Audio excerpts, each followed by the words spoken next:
Youjo Senki's adaptations are famously divisive, but there's one character whose journey from page to screen is so bizarre. He didn't just get changed, he multiplied. Depending on whether you're reading the manga or watching the anime, you might meet 1, 2, or even 3 completely different versions of the same man. Today, we're unraveling the paradox of Lieutenant Colonel Drake. So what's going on here? Are they really the same person? And how did things get this complicated? Stick with me, because we're about to untangle this mess, slowly and carefully, so no one gets lost along the way. To do that, we'll start at the source of everything, the light novel.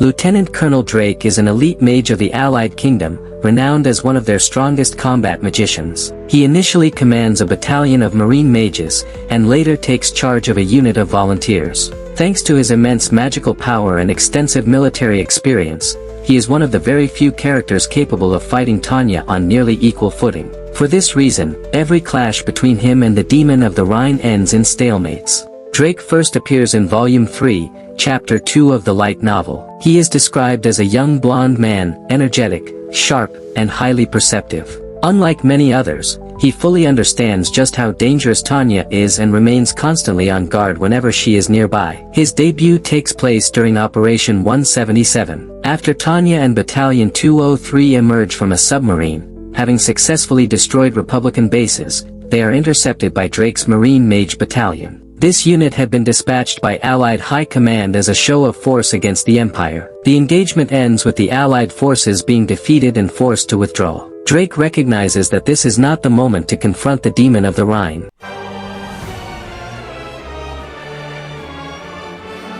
Later on, Drake is assigned to assist a battalion of volunteer mages from the Unified States, a unit that will soon become his personal nightmare, thanks to one particular subordinate, Mary Sue. During the volunteers' training period, an emergency arises. Imperial air units are detected south of the Allied Kingdom, near the Strait of Todobian, prompting immediate interception. When contact is made, Drake discovers that the enemy commander is none other than Tanya herself, the same girl he fought a year earlier. But that's not the only shock. Sergeant Mary Sue realizes that Tanya is wielding the same weapon she once gave to her father, and immediately concludes that Tanya is responsible for his death. From that moment on, Mary swears revenge. From here onward, Drake is forced to deal with Mary's increasingly uncontrollable insubordination. Without going deeper into spoiler territory, this more or less defines Drake's role and characterization in the light novel. Now, let's move on to the anime, where things start to get weird. And if you like this video, please give it a like and subscribe. Now let's continue.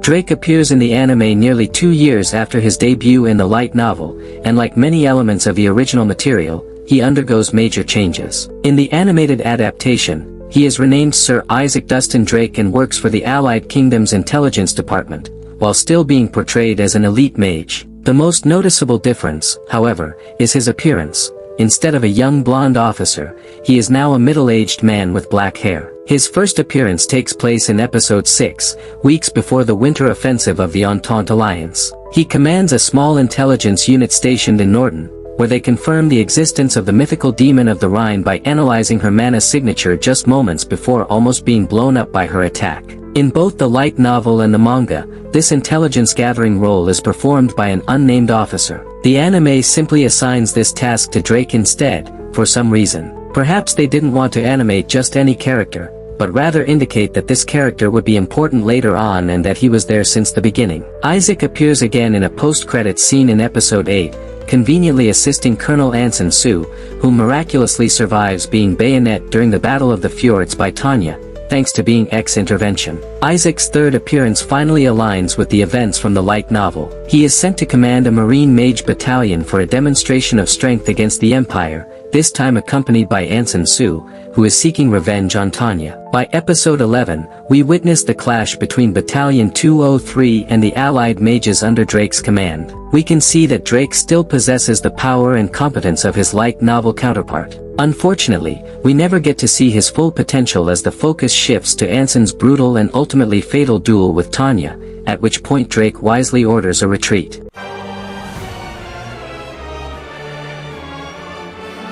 One year later, during the events of the movie, Isaac, now officially Old Drake, is sent to the Federation as a liaison officer for joint operations against the Empire. It's here, at a train station, that the biggest revelation drops. Old Drake has a nephew, named William Douglas Drake. Let's call him Nephew Drake. This version of Drake is a movie original reinterpretation of the light novel character. Visually, he's completely different. Gone is the blonde officer, replaced by a young man with an aggressively complicated haircut that screams, "No, Mom, this isn't a phase." He sports a goatee and oddly piercing eyes. Nephew Drake is a Marine mage assigned to command a multinational mage battalion in Federation territory. Among his subordinates is, of course, Sergeant Mary Sue, his future migraine. Notably, the movie completely omits the Battle of Dodover, meaning that Tanya and Mary's first encounter now takes place during the attack on Moskva. This alone highlights just how different the anime and novel timelines really are. After their encounter with Battalion 203,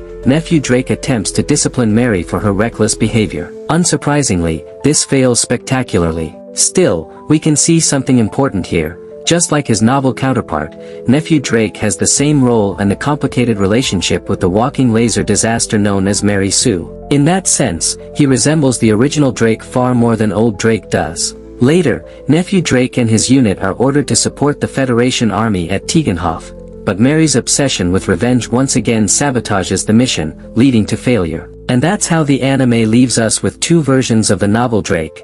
The veteran Old Drake becomes more of a supporting character and Nephew Drake inherits the role of Mary Sue's long-suffering babysitter. In my opinion, a likely reason for aging him up initially was to sell his veteran status visually, but when his role expanded, they course-corrected by introducing a younger, novel-faithful version, his nephew. So, the anime gave us two Drakes. You'd think the manga would simplify things, right? Well, you would be wrong.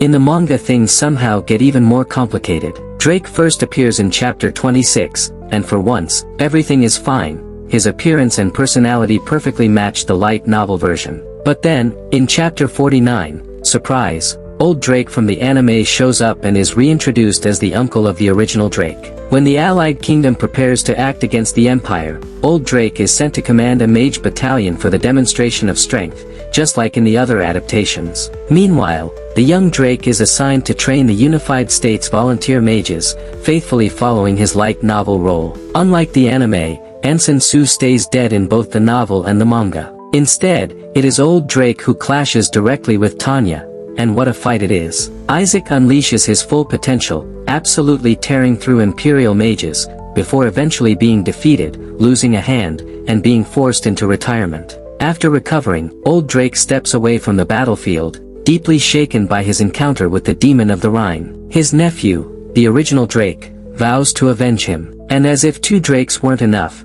the manga also incorporates Nephew Drake from the movie, but here, he's reimagined as the older brother of our original, novel-faithful Drake. So, let's count. 1. The young, novel-accurate Drake, the little brother. 2. His older brother, the Nephew Drake analog. 3. Their veteran uncle, Old Drake, from the anime. 3 Drakes. 1 family. All canonical to the manga, and all somehow coexisting. To be fair, it's handled surprisingly well, but it's still one of the most bizarre character reinterpretations in the entire franchise. It's an extravagant solution to merging the adaptations, because I think that was the intention. Since the manga chapters came out after the anime, they wanted to get closer to the most famous version of the anime, but they ended up sticking with the most faithful Drake's novel version. Or they needed another character to be the fan service. Now that we aren't going to see Vianto anymore, we still have Tanya and Visha as the Yuri bait though. In the beginning the manga mirrors the movie. Old Drake and Nephew Drake are at a Federation train station,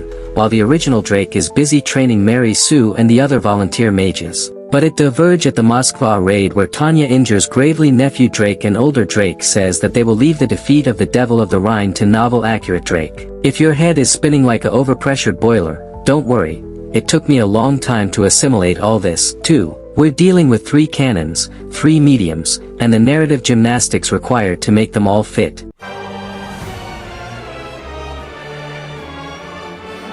But Drake isn't the only character reshaped by adaptation needs. If we didn't have the case of the Drakes, the Worst Adapted award would almost certainly go to Colonel Anson Sue. We first see him in chapter 1 of the novel commanding the 5th Air Mage Battalion when the Norden incident occurred. For the most part, the anime faithfully follows his novel counterpart story up to the Battle of Osfjord. In the novel he retreats to then end being bayonet, his submachine gun taken by Tanya, and got knocked down into the sea. In the anime though he survived Tanya and was rescued, but was heavily wounded. He revealed that God has told him to destroy the Devil of the Rhine, and received power from God. In episode 11, he was finally defeated by blowing himself up like Tanya did to his first company during their first encounter. This changes his personality completely. I understand the anime wanted an antagonist for Tanya and it was a way to make being X more present, but, in the novel and manga, he was genuinely a good soldier, and a very loving and caring family man, so much that after the news of his passing reached his family, his wife goes into shock and even weeks after she is still unresponsive.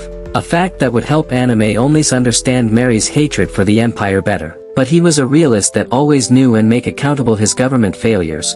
We read in his point of view and he knew 100% that the war was his country's fault. He really was mad at them, but he still fought to protect his country and even admired Tanya's will to fight, acknowledged she was a child but still needed to defeat her. He was religious but not overly, and he didn't hate the Empire. A true admirable man. All of this to say that I genuinely believe that he would be disappointed of what her daughter, Mary, has become. He would not approve of her reckless actions and insubordination, unlike his anime counterpart who would be proud of her.